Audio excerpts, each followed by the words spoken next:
उद्या दिनांक 15/11/2025 रोजी गादेगाव तालुका पंढरपूर या ठिकाणी ऊस परिषदेचं आयोजन केलेलं आहे।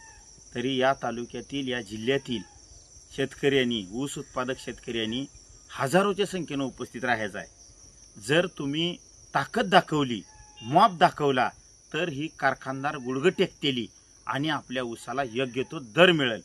अन्यथा ही आपलं खळ लुटाय बसलेली कारखानदार असंच लुटत राहतेली। चार चौघाचं एक दोन माणसाचं ही काम नाही।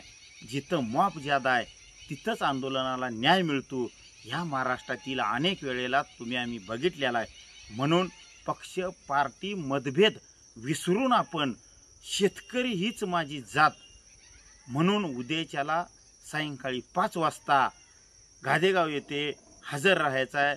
आणि आपल्या प्रश्नावरती मग लाईटीचा लोड शेडिंगचा प्रश्न असेल, अतिवृष्टीतनं बंडीशा गाव मंडळ वगळलेला प्रश्न असेल, या जिल्ह्यातील अनेक मंडळ वगळलेला प्रश्न असेल, पाठीमागचं कारखान्याने 200 रुपये दिलं नाही तर तो प्रश्न असेल आणि चालू ऊसाला योग्य तो दर ठरवायचा आहे। म्हणून आपण गादेगाव येथे उपस्थित राहायचं आहे, एवढी नम्र विनंती।